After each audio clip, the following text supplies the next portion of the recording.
button right now. Okay, I'm gonna stay on mute.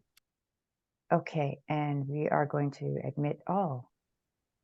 And then as people join, either Angela or Debbie, if you could admit folks into the room, that would be fantastic. So I have a feeling there's going to be some latecomers. Hello, everybody. Good afternoon. I'm so glad you're with us today and you can join us. We will have some latecomers arriving, I'm certain of it. So Angela from Urban Shaman will be letting folks in the room as we go on. You're welcome to have your cameras on. We'd love to see your faces. And we just ask that you keep your microphones on mute until you have a question or a comment. You can also write questions or comments in the chat box and we will relay those. Okay. Welcome to Urban Art Biz with Cheryl L'Hirondelle. And we are so happy that you are here. Urban Art Biz is brought to you in partnership with Urban Shaman Gallery. And I'm Arlie Ashcroft. I'm Métis with ancestral ties to the Norway House Cree Nation through my birth father. I'm the Indigenous Programs Manager at Creative Manitoba. And I would like to acknowledge the lands on which we are located and pay respect to our ancestors, Anishinaabe, the Cree, the Oji-Cree, the Dakota, and the Dene peoples, and the homeland of the Red River Métis Nation. And I always feel it's important that we acknowledge where we stand, because, especially as artists, we are storytellers and we are carrying on the tradition of storytelling, with our ancestors being the first oral storytellers. I also want to do a shout out to Shoal Lake 40 First Nation for our water with gratitude, because water is life. And today we are in conversation with Governor General award-winning artist Cheryl L'Hirondelle. I'm going to read a brief bio of the many, many things that Cheryl has done. Cheryl, who is Cree half-breed, German Polish, is an award-winning interdisciplinary artist and singer-songwriter whose family roots are from Treaty 6 Papaschase First Nation, Amiskwasiga Waskigan, Edmonton, and Kikino Métis Settlement, Alberta. Her work investigates and articulates a dynamism of Neowan Cree view in contemporary time-place, incorporating Indigenous languages, music, audio, video, VR, sewn objects, the olfactory, and audience user participation to create immersive environments towards radical inclusion and decolonization. As a songwriter, L'Hirondelle focuses on sharing Neowan Cree language and Indigenous and contemporary song forms and personal narrative songwriting as methodologies towards survivance. Cheryl was awarded 2 Imaginative New Media Awards in 2005 and 2006, and 2 Canadian Aboriginal Music Awards in 2006 and 2007 as part of My Girl, and is a recipient of the 2021 Governor General's Award in Visual and Media Art. She also exhibits, performs, and presents nationally and internationally, and is currently, is this true? Currently a PhD candidate with Smart Lab at University College in Dublin. I welcome Cheryl, and I'm so glad you are here with us. Thank you so much. Yeah, thank you for inviting me. When I heard of the different people that you've had in this, I just went, oh, I'm just really honored that I get to be one of the people who gets to visit for the next hour with everyone and with you, Arlie. So hi, Kenana Skomten. I'm really I'm happy to spend some time and chat about things today. When visiting, it's knowledge transfer, right? So, so I hope people who are here tuning in, are enlightened in some way, and if people have things to share, I know I'll learn from everyone as well. Enlightened, inspired, and creative. Now, one of the things when I was doing some research with Cheryl, I discovered that her roots come from the punk scene. And as a former punk musician myself, I really glommed onto that. Cheryl was part of a group called Vile in Calgary in the 1980s. And that was sort of your introduction into the art scene. Like when I think of punk music, I think of how punk is all about it's anarchy, it's breaking boundaries, it's taking down the man, taking down capitalism, taking down colonialism. How have those roots influenced your career and your vision as an artist? That's a really good question. I should point out that I'm actually not sure if Vile came first or if being kicked out of art college came first. I can't remember. It was a long time ago. So I went to Alberta College of Art, which is now named something completely different. University Arts, I think it's called University Arts Calgary or something. But at any rate, it used to be ACA. And I went there for 1 year and I got kicked out after 1 year. And really the reason was, it's quite simple. The art college was part of SAIT, which is the Southern Alberta Institute of Technology. And because of that, it was sort of on this program of, when you're doing your plumbing, becoming a plumber, you get a certificate and you have to have a certain amount of hours, which is the coursework, etc. And ACA was sort of part of that scheme. And, I was doing a whole bunch of already kind of unauthorized activities with some fourth years and with some other artists from the community.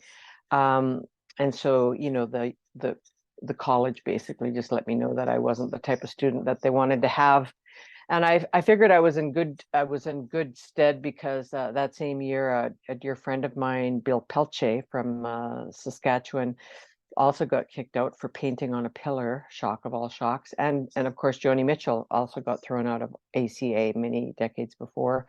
So, I kind of thought, oh, well, I'm in good hands here being thrown out of this college. And it's funny, ACAD or UA Arts, whatever they're called now, they actually celebrate me when I go back to Calgary and show up for an opening. They're like, oh, one of our alumni. And I always go, I'm not your alumni. You threw me out. You can't celebrate me in that way. But at any rate, I think they kind of were in the same kind of time together, the whole punk and going to art college. And when I think about what it was, just trying to get back to your question, I had been already, into music since I was a child. I come from the L'Hirondelles, are a very musical family from Northern Alberta. And so I'd always been kind of musical and into music. And I had probably been listening to some British pub rock. This was before punk rock, it was pub rock. And I was therefore buying Melody Maker magazines and New Music Expresses, were those big rags from Britain, and reading about these pub rock bands. And that's when I first heard about punk rock. And it was actually an interview with James Linden, Johnny Rotten, aka Johnny Rotten. And he was talking about the notion of the inclusivity of punk rock and how it was for all of the fringe, all of the people who didn't fit in anywhere else, or who were oppressed, or who were, had a lot of racial and other type of, violence against them. And that's punk rock was for all of them. And really, to think about it, that's the way I was raised. That's the way my mom was. My mom really taught me about inclusivity, like you'd go to our families, you'd go to her house for Christmas and you'd walk in the door and you would never know who was going to be there for Christmas because she just invited anybody who didn't have a place to go. And so Christmas was always, like spent with all these different people who didn't have family or didn't have enough money to buy a turkey or eat turkey. So when I heard about when Johnny Rotten talked about that notion of this inclusivity and it's for all the fringe, that's why it really worked for me. I think I went, oh, okay, this is the way I was raised. Yeah, and it's a way to bring everyone up together. Yeah. And I was also wondering about in your self-description, you use the term half-breed. Now, Maria Campbell has, that's in my mind, Maria Campbell, the author, her famous text, Half-Breed, is where I first make that connection. And but over years, the term half-breed has often been seen as derogatory, and you're reclaiming it. Yeah, I'm not the only person. You know, if you think of witches, you know, witches reclaimed that term witch because it was a derogatory term at one point, you know, but they reclaimed it and said, this is who we are, you know. And I think there's a lot of other examples that we could look at, you know, like the notion that even you know, on the Great Northern Plains here, we call ourselves Indians, you know, whereas other people would say, oh, it's a derogatory, you know, it was a misnomer. And it's like, well, you know, so when we reclaim these things, we take the power of them and we use them for ourselves, in, you know, in a positive way, or in a, you know, in a way that is about sort of reclaiming all of ourselves. Half-breed, you know, as you pointed out, Maria wrote the book Half-Breed, and I always felt a little bit like my relatives. If you go to Northern Alberta, the L'Hirondelle's are really big in the Métis Nation, doing a lot of work within the Métis Nation of Alberta. You know, and so I really honor that. I honor the work that my relatives do in community and for everyone's benefit. But for me, I just felt like it just didn't fit for me. It just, for some reason, it just seemed, it didn't work, you know, and I couldn't quite figure it out. And what I've kind of realized these days is that I think you know, there's a couple things that play into it. Nationalist ideologies plays into sort of the notion of when we name ourselves in such and such a certain way, then we have to think about, you know, are we a good nation player? Are we not a good nation, you know, player? Then there's other things like, well, then it becomes exclusionary, you know, some are, some aren't, you know, so there's a border that you're creating. And then the other thing I think of these days is that when we say, you know, a long time ago, people used to say they were people of the such and such river, you know, and so you knew they were the river people, you know, or you'd know they were the, you know, you can sort of look at some of our older histories and see that, oh, like even for me, Misquachiwaskagan, so I could say I'm a Beaver Lodge Hills woman, you know, that's what that means, you know, and that places me then within a landscape, that places my people at a place, you know, and we have a relationship and a history to that place. So I have issues with the shorthand that we're now at. We're now at this shorthand where we say First Nations, Métis, Inuit, you know, it's a shorthand, and it doesn't relate to land anymore. It doesn't relate to a place. It doesn't relate to those long histories and those stories. So that's one thing. But then just to answer the half-breed, it's, you know, I was saying Métis just didn't sit right with me. I was like, I'm not sure why I don't like using it. And then I had, unfortunately, an experience with somebody from a Métis Nation who basically told me that my art wasn't Métis art. And I was like, oh. And I thought, well, this is a problem when we're being told by a national body who we identify with, and they're telling us what kind of art essentially to make. You know, I went, oh, that's a problem. That's an issue. And so it was around that time that I really went, okay, well, let's not embrace that. Let's go back to half-breed. And for some reason, I felt more akin to half-breed. Maybe it was more punk, you know, I don't know. Then I went and visited Maria Campbell, and she gave me a really beautiful teaching. And the teaching is this, and I'll just share it.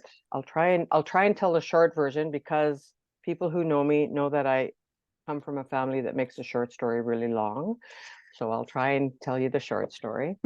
So Maria's teaching is that there was a point in time when there was that commission, you know, Dion got the book, I should know them. You know, there was the 4 men who did the commission, and they went around to see about the plight of half-breeds. And Brady, Dion, I can't think of the 4 names. I'm sure somebody on the chat knows who I'm talking about. so the government said, okay, we need to do something about these half-breeds. We put First Nations people and sequestered them on reserves, and we're starving them there, but we got to do something about these half-breeds wandering around, living in road allowances, and we can't keep burning down their shacks and all the road allowances. What are we going to do about them? And so after that commission, this is part of the history of creating a nation. Had to be provincial, so it had to be by province. It couldn't be a national thing. And Maria told me, she said, there was the half-breeds. Those were the ones who were for moving nomadically, living in these road allowances, and everyone knows what these road allowances were about. Future roads, on the Great Northern Plains. Those half-breeds knew they related to those ones who stayed in the bush. There was ones in the bush who stayed in family enclaves, and they called themselves the, Otapimsuak, or the Gatapimsutsik, They were the ones who kind of were self-responsible, self-governing. I've also heard another term, and it was Askishjiinawak, the people who were for or of the land, meaning they didn't take treaty, they didn't, get sequestered onto a land base. They just stayed and were for or of the land up in the bush. Anyways, so the half-breeds who lived in the road allowances knew they were related to those ones that lived in the bush, the Otapimsuak. Then there were some who decided that, well, French was a big part of their upbringing. They might have had a relative, like a grandmother, grandfather, who was fluent in French, who spoke, who read French. And they were very proud of that, like it meant they were literate in sort of Canadian society. And so they decided to move into towns, into the little towns. And they decided that instead of being matrifocal like they were, there was a nun at the church, and they would convert to Christianity, and they would allow that nun to become their old lady. So she became the old lady of the families, like we had before, Gayas before. Or a long time ago, that's what Gayas means. Anyways, and then they would convert to Christianity. They would stop practicing their medicine ways to a large degree. There's stories about how they still did it kind of secretively, but they were saying that they were part French, and it was a way to say we can be a part of Canadian society. And that's what Maria told me. She said that's what Métis meant a long time ago. It meant part French, and I'm not in denial. Yes, I'm a L'Hirondelle, like that's a pretty French name, and some of my family names are pretty French names, so for sure that side of the part French works. But for me, it just didn't kind of sit right, as I was saying. And Maria told me that when the provincial bodies were creating Métis nations across the country, and they were negotiating with the Canadian government about what they could call themselves, the Canadian government essentially said, you cannot call yourself the half-breed nation, because it was seen as a derogatory term. And so Métis was the term that was adopted, that was okayed by it, it was okayed. But there's stories, and I challenge everybody here, anybody who's Métis or half-breed here, if there's any old relatives alive, or like, go ask them, did they call themselves Métis or did they call themselves half-breed? Because it's really interesting. Apparently, and Maria told me this, and I've challenged people, and they've gone and spoken to older relatives, and they've all come back to me and said, yes, my kokum cried, or I heard that her mom cried when the name Métis Nation was adopted, because they were half-breeds. They'd always been half-breeds as long as they'd ever known. And it wasn't a derogatory term. I mean, it was obviously derogatory from the Canadian government, but within communities, it was something to be really proud of. I mean, I want a t-shirt that says, bring back the breed, because it's just a different way. It's a kind of shorthand non-nationalistic,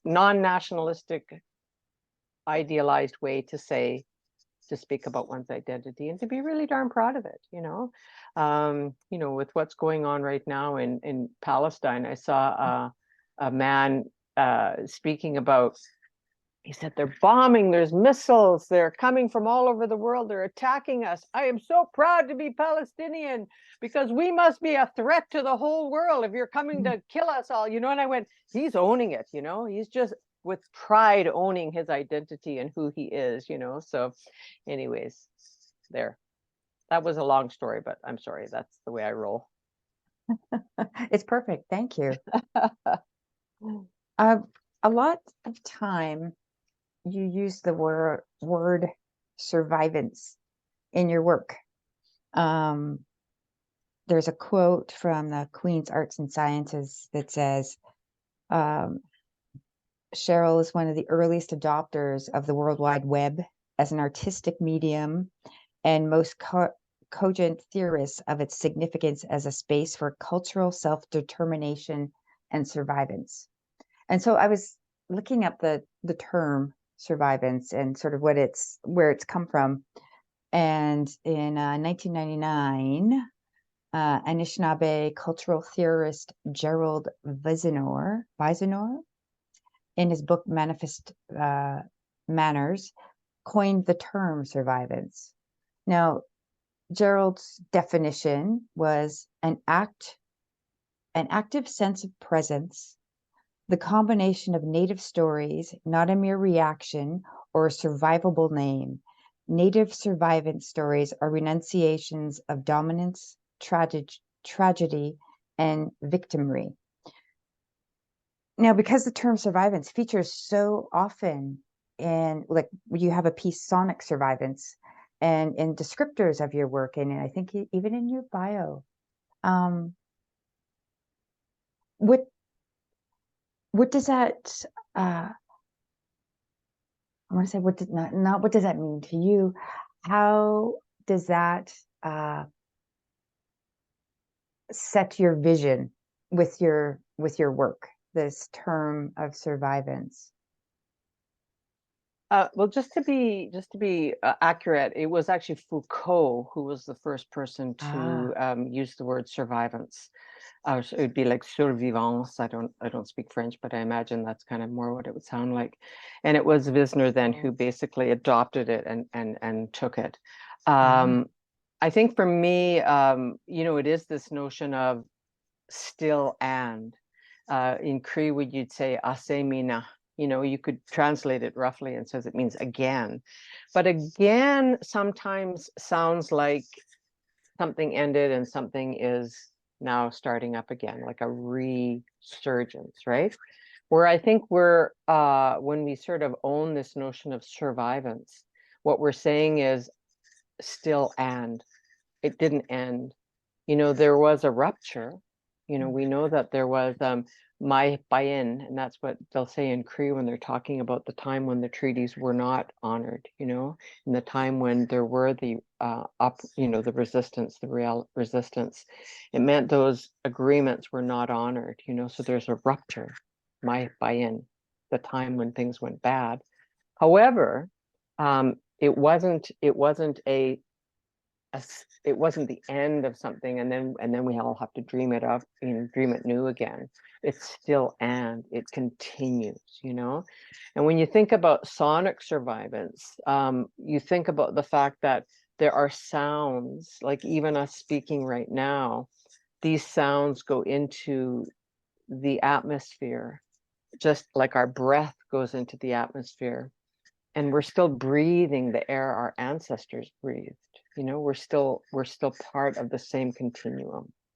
So that's the notion of survivance. You know, it's this notion of, you know, there's this still and there's this continuation of, you know, someone like Leroy Little Bear might talk about flux, you know, that there's this notion of this sort of continual energy, you know, that we are part of. So I think that's what I'm trying to say, because sometimes, especially non-native people will challenge us and say, oh, well, you're just making it up. And, you know, there's this notion of like sort of the adaptive dimension, which is really important.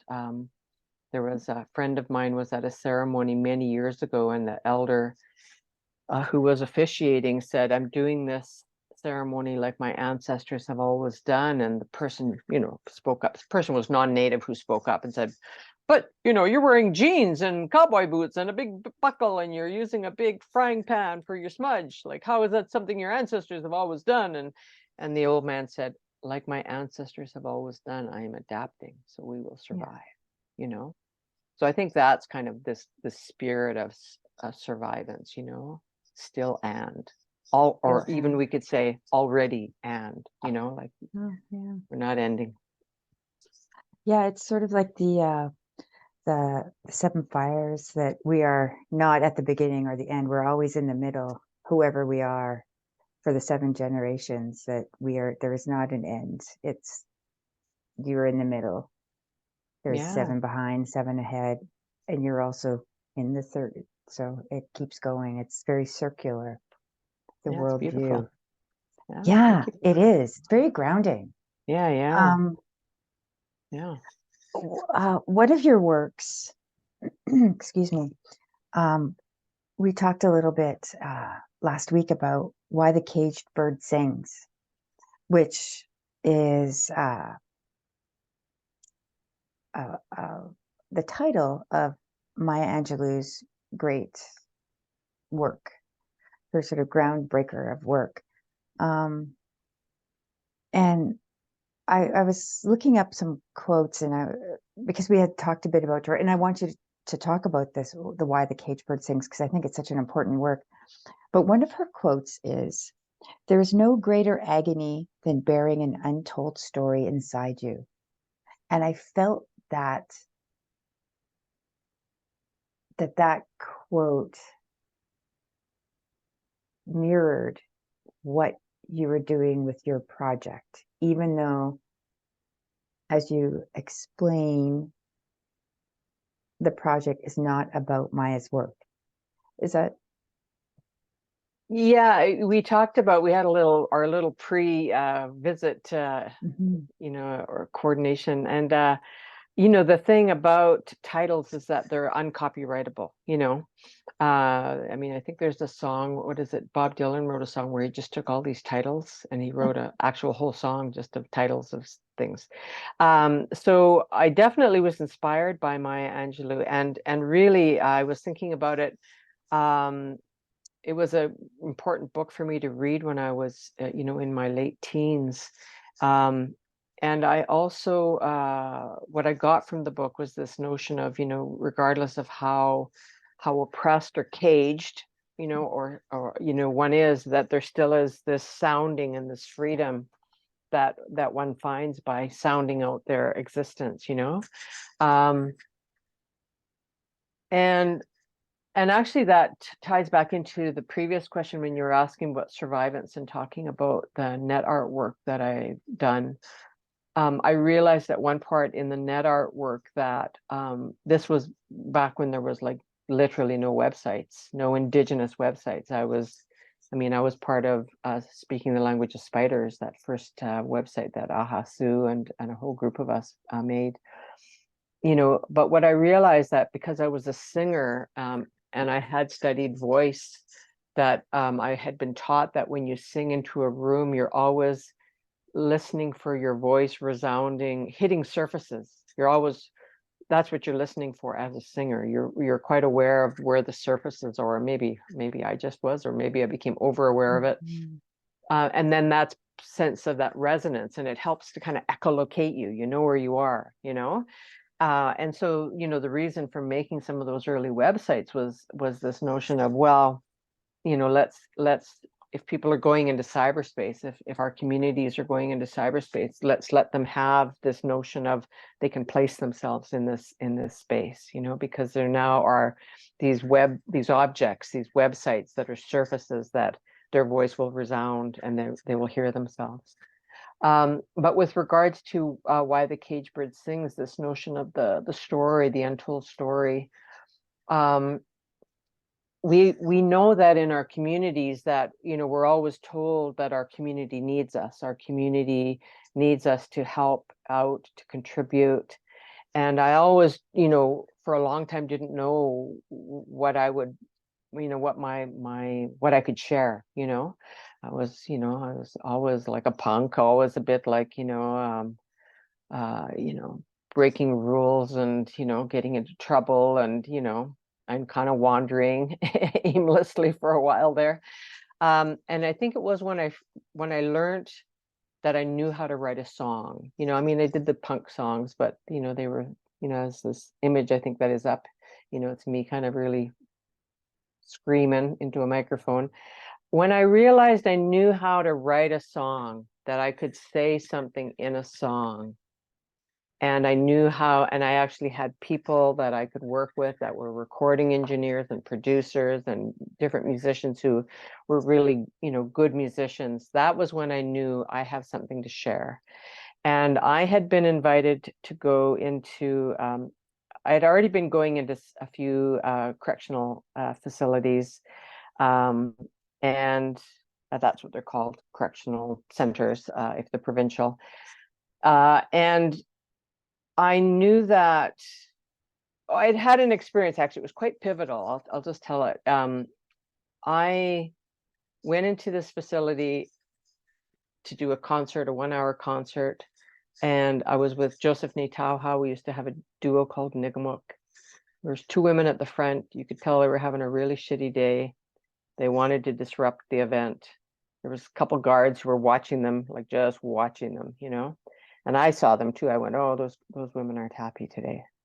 So just, trying to have a good concert. And at one point I thought, okay, if I do something that gets everybody to sing, maybe that'll kind of, help.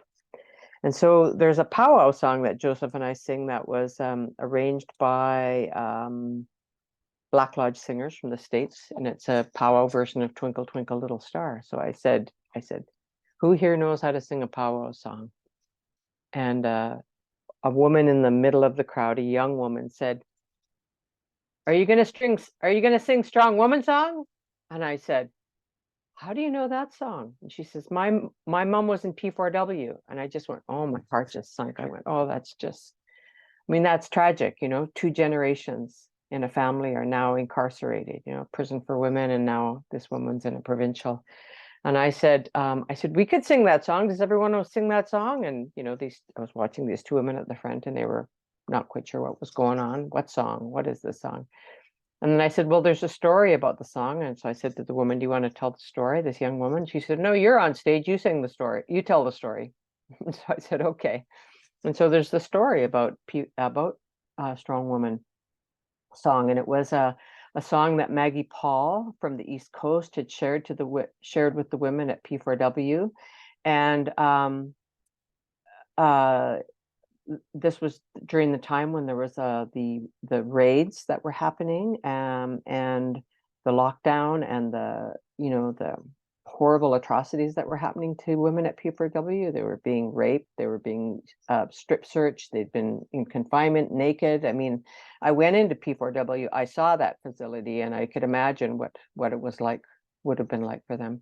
At any rate, what happened during this one raid, the women had just finished singing and they put their drum away, but they still had their drum beaters with them. And so they were in this common area and they heard they heard lockdown, they heard the sirens, and they knew the next thing that would happen would be there'd be pepper spray and they'd be, chained and or handcuffed and dragged away. And so they just instinctively started singing Strong Woman Song together, the last song that they had just sang. And the most amazing thing happened. And it was at that time, it was just called Maggie Paul's song. It wasn't, it didn't have a title. And the most amazing thing happened by them raising their voices together and singing together. The riot squad stayed away from them. They did not get dragged away. It's even said that the pepper spray that was being sprayed did not affect their eyes. None of them were blinded. They stayed in a little group together during that whole riot and sang the song over and over and over and over again. And after that, that's when the name got changed to the Strong Woman Song, to honor, that notion of that when we sing together, when we raise our voices, when we are heard, when our story is told, their strength. At any rate, so I tell this story to this group of women at this correctional in Saskatchewan, and I look around the room and you could just see every single person was just like totally focused. And those two women at the front, they were like totally like with me. And so then I said, well, who wants to sing that song? And every person in the room wanted to sing that song, even the guards. Everyone sang that song together. We sang Strong Woman Song together. And that's when I realized that was the gift I could bring back in. I could work with people to tell their story and to sing their song. And, you know, that started in 2008 or 2009, I believe. And I'm just now transferring the methodology that I created, because it's a 5-day workshop. The words from the songs are the participants. There is some pronoun shifting that needs to happen in the sort of editing of the song. I write the melody, but I'm transferring it next year to a Métis songwriter named Burke Jodewin, who's here in Saskatchewan, and he wants to continue the work. He wants to, and he'd be, you know, he's kind of the next generation. He's a younger man, and he writes political songs already. You know, he writes songs about starlight tours and you know, different things. So I'm glad the work is continuing. But just maybe to end off this rather long answer to your question, I think the relationship to why the cage bird sings is also the notion that in the United States, the notion of what a freedom song is. The freedom songs were the songs from the, you know, from the civil rights era. And these are freedom songs, but they're a different kind of freedom song. This is part of the survivance. This is part of somebody telling their story. And it not being a hard luck story either. I always challenge my co-writers. The very first day that I go start this process, I say, that joke, do you know what you get when you sing a country song backwards? Do you know that joke, Arlie? Do you know the answer? Anyone know the answer to what do you get when you sing a country song backwards? The dog comes home. Yeah, you get back your dog, your house, your wife, your, you know, whatever, eh? And so I always challenge my co-writers and say, we could write a hard luck story, but why don't we write a song that sort of talks about how good life can be and should be and will be, you know? And that's the notion why it's a freedom song, you know? Yeah. It's their words, it's their sentiments, they're projecting out into the universe. This is what I want, you know? This is who I am, you know? And that's why it's a freedom song. Ah, beautiful. I'm wondering, Angela, if we can start clicking through Cheryl's slides and just keep them going like once every 10 seconds or so. That's cool. Yeah, so okay, go ahead. You Yeah, ask so some of the questions, or imagery that we'll be Yeah. seeing are Cheryl's work throughout her career. And when you're talking about why the cage bird sings and all the, like, it sounds like such emotional work, and there's so much of you invested in it. How do you stay grounded? You know, just recently I heard this great thing about I was listening to Al Jazeera, and there was somebody talking about, you know, this notion of, in Palestine we hear this notion of the martyrs, eh? People being martyrs, and why is there that use? And apparently, etymologically, if you take in Arabic the word martyr and you break it down, it actually means to bear witness, you know? So that's why somebody who's died, you know, prematurely is a martyr. They actually bore witness to something, you know? Apparently, they even use it for if a woman dies in childbirth, they'll call her a martyr because she bore witness to the birth of the next generation, you know? And I think, and that really resounded with me because I think there is a relationship to learning empathy or developing one's empathy is to bear witness. You know, there is this notion of, you know, this is a really important work that we're doing when we realize it's, you know, there's a word in Cree, namoya pagwanta, like for no reason, you know, like there's not no reason. There's always a reason when we bear witness, you know? So I think that's the thing that sort of just also grounds me as I just kind of go, there's a reason for this, you know, I'm here at the right place. And even when things are difficult, you know, I mean, we have difficult art practices. I mean, sometimes our materials aren't working for us. Sometimes, you know, there's just things that beyond our control in our art practices. And sometimes it's, maybe even interpersonal issues, whatever. There's always things going on within a practice. So we're always in that place of sort of really having to do some asking questions. That's a practice, an art practice, is we're always asking questions of the concept, of the materials, of, and then things that happen in relationship to that. So how do I stay grounded? I try and get 8 hours sleep a night, and I try and eat healthy. And I try and remind myself that, and my brother reminds me of this, because my brother's actually way more creative than I am. My brother and sister, they're very talented, but my brother, works as a taxi driver, and he's worked as a taxi driver his whole life. And he always reminds me, remember, you have a good life. You remember. And I remember one time telling a story in an old folks home, and this old lady gave me this little sewing thing that like a little sewing kit, and I still have it to this day. And she just came up to me afterwards and she handed it to me and she said, remember, you're free. Remember, that's really important. You're free, so yeah, I've been very lucky, just very, very lucky. This is my girl. This is an image of my girl, I think everyone's seeing right now, with Renai Morisseau and Sheila Miracle and Jennifer Brosseau. And the drummer in the back, he was actually the drummer who played on Heart's album, that big Heart album. Yeah, he actually played drums on the Heart album. His name is Kat Hendricks. So yeah, that was our music video, Can't Break Us, or no, Eyes Wide Open. And the beautiful thing about that video was we were in an alley in downtown Eastside Vancouver, and at one point Sheila, who's wearing the blue, is singing Eagles Flying Over My Head, circling as I'm singing. And she happened to look up during one of our takes, and there was eagles flying right above us in the alley. And she just burst out crying. She couldn't do lip syncing anymore. And we all looked at her and we looked up and we're like, wow, gotta love a moment like that, eh? Oh yeah. It came to witness us. This is Indian Spam. This is one of my net art projects. And this is this is that notion of spam for some people in the world is like cheap meat, but for Native people, it's like we will always make it useful and life-sustaining, and we'll always take anything that other people think of as throwaway. We will make it something that's useful and nourishing and self-sustaining.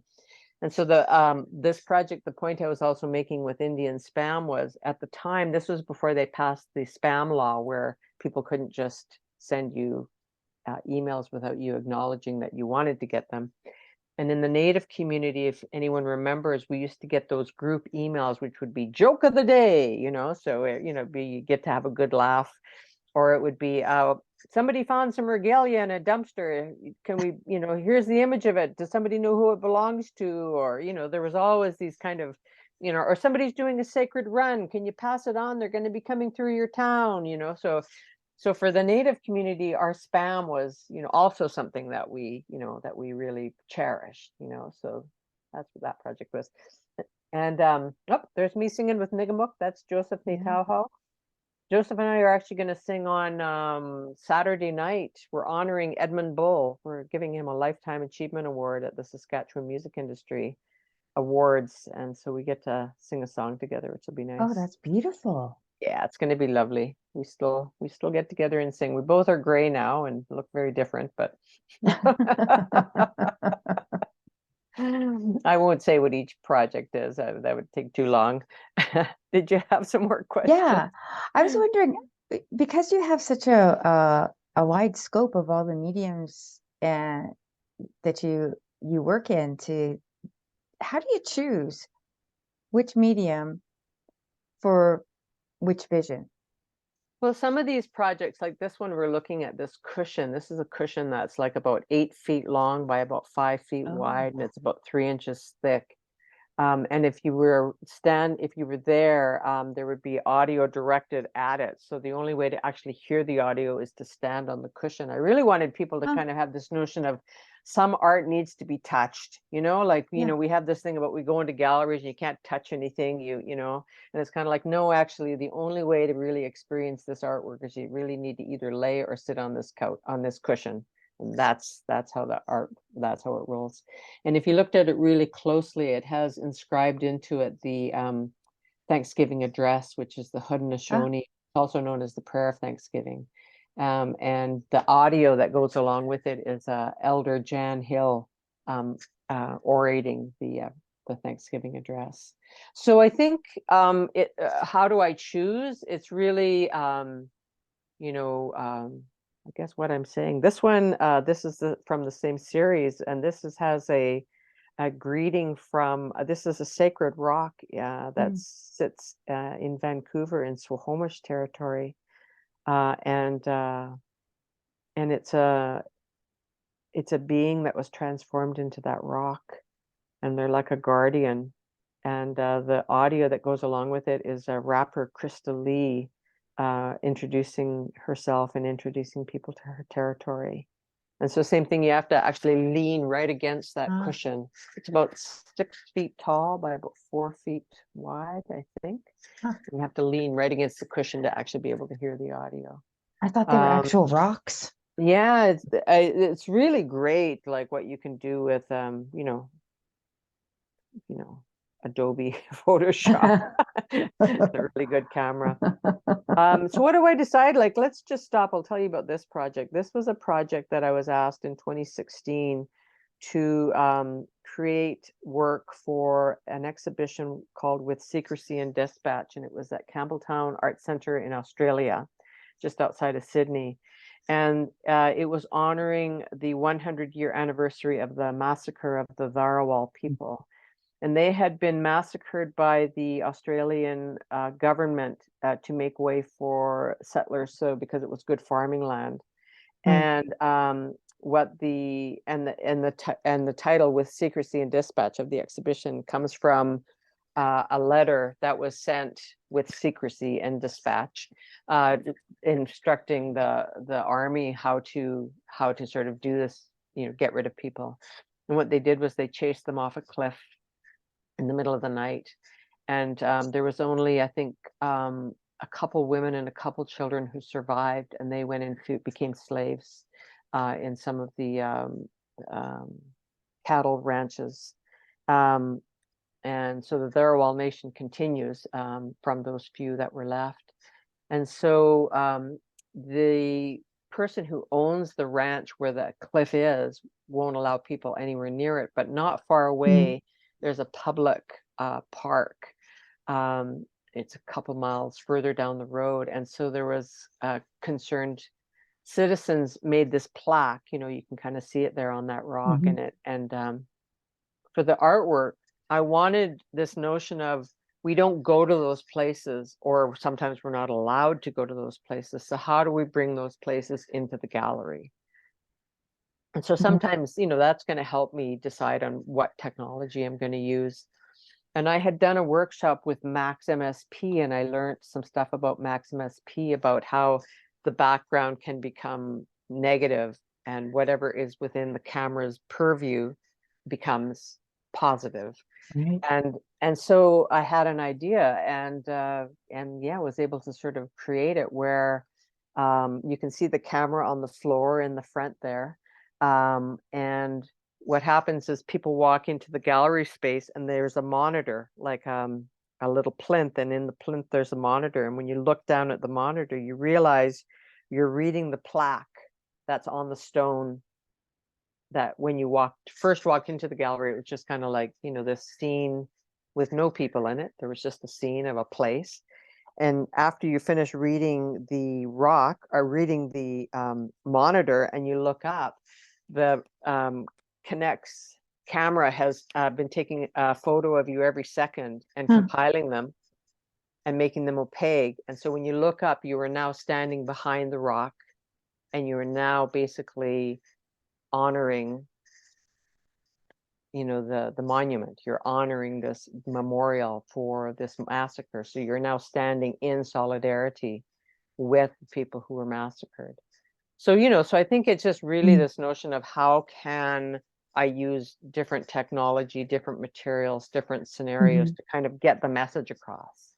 And that's what I wanted to get the message across, was because I was being invited to be in solidarity, and I wanted gallery people who go into galleries, to all of a sudden have that experience. And then what happens as you walk away, when you move out of frame, every second you just become more and more faint, and you're gone. So it's very temporal. It's just in Wow. yeah. And the piece is called Nibawi Dharawal Nibawi, meaning standing for the Dharawal. Yeah. So it really is just very contextual, like what kind of, I mean, I wish I was like a painter or a drawer, I really wish.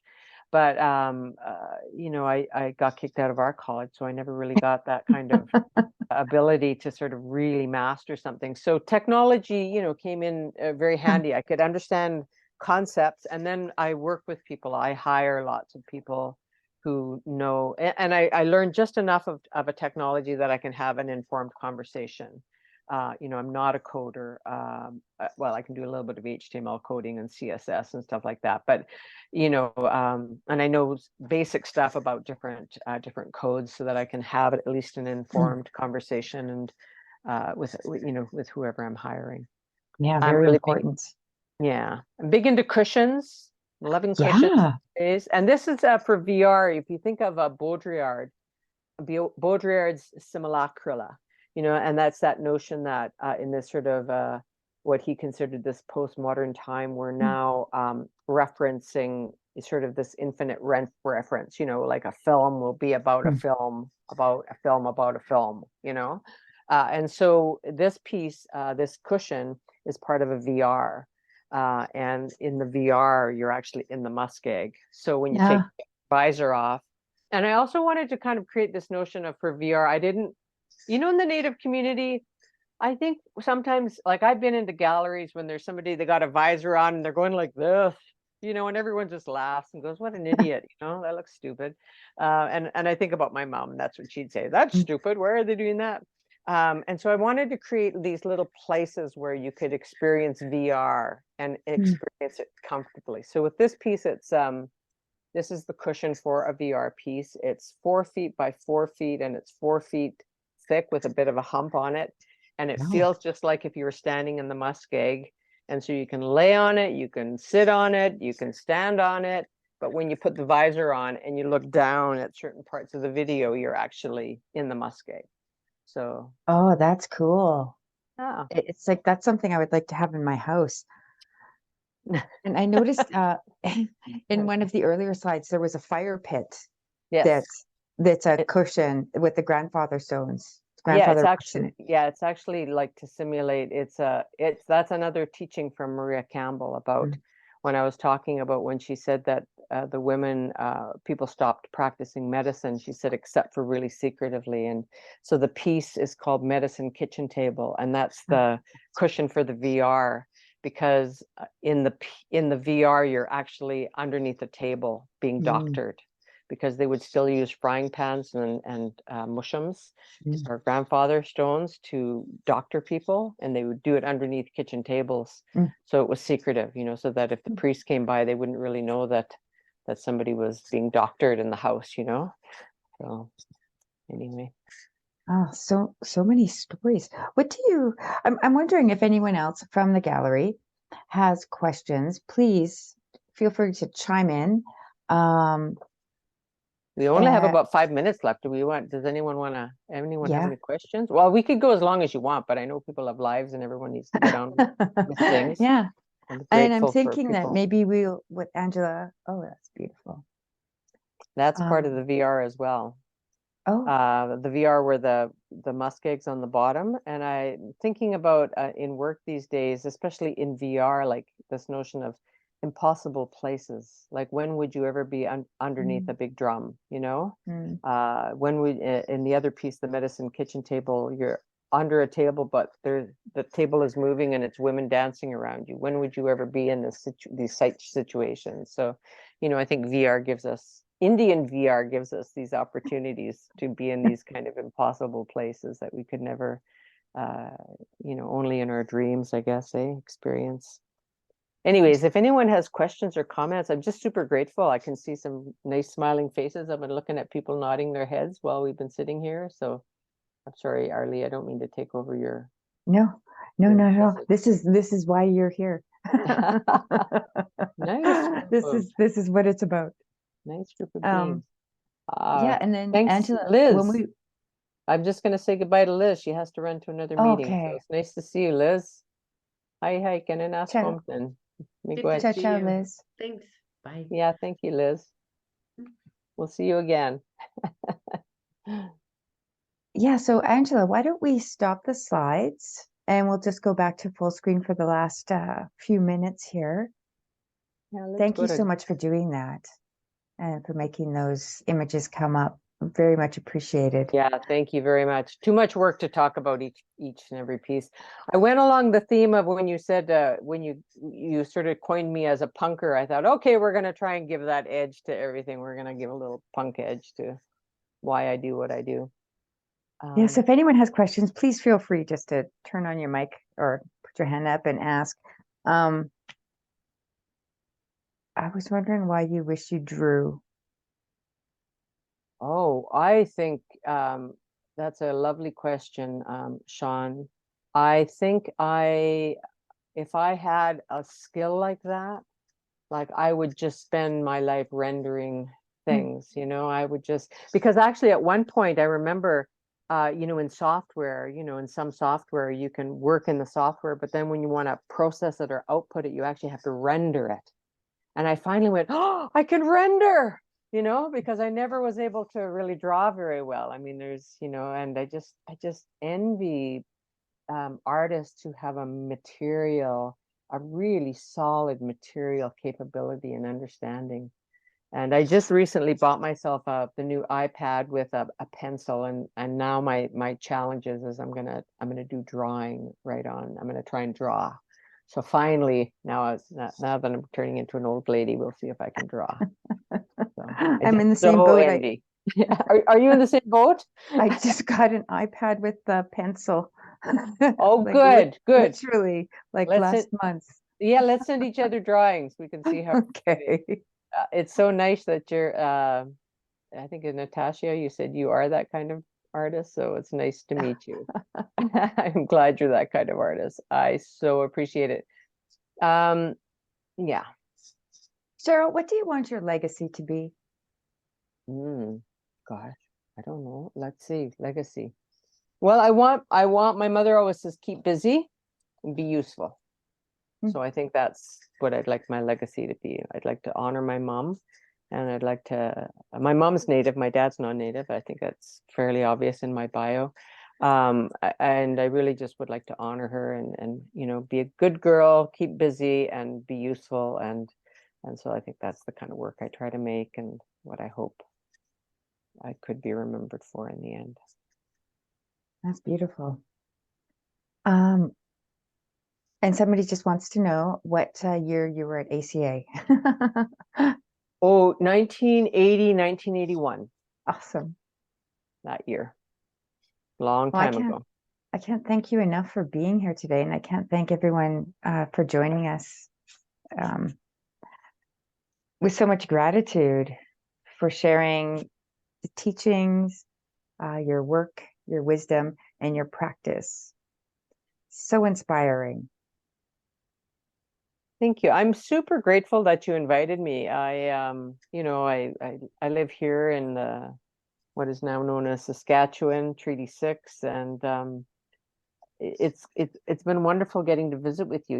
Like I wasn't sure if I was doing kind of like the artist talk where I go through slides and then talk about theories and concepts with each piece, but this was a really wonderful format to just get to visit. And I'm sorry I come from the family that makes a short story long, or maybe there'd be more time to actually visit and and hear from other voices who are here. I'm really grateful that everyone took some time But today. that's why we chose this format, because we want to decolonize the sort of artist talk, the artist lecture, and make it feel very conversational, like we're just sitting around a kitchen table talking. It is a kitchen table visit. I know one of the questions, the pre-questions you asked, was what's next. And I remember when you asked that, I just thought, well, are you meaning for me or for everyone? And So I think I would love to say this to everyone who's here. I'm assuming everyone here is as an artist or as a creative being of some type. And I would say, let's all really think about how do we make work that is for like a survivance mechanism and a survival tool. Like even if it's some way that somebody comes upon your drawing, are you sharing something with them that they go, it's encoded with survivance. It's encoded with something that I can use to help me survive, So I think that would be a great future for everybody if we can sort of realize that, that our work has deep meaning encoded, encrypted into it, and we need to be leaving that for people to be able to, have benefit from outside of just the beauty or the fascination or the wow or whatever, that there needs to be this. Or even just that is the survivance, that notion that somebody goes, oh, that's amazing, that gives me an idea, I want to blah blah blah, I mean, that's also part of survivance, that we're all part in it. So again, it's that circle, the continuum. That's right. And just so everyone knows, I will be sending out, we have recorded this chat. So we will be sending you a link. It is not a public link, it's unlisted, so that if you have the link to it, you'll be able to rewatch the video. And again, we'll sign off now with much gratitude, Miigwech. Hey. Thank you so much. Nice to see all these beautiful, beautiful faces. Hi. Moistes. Bye for now.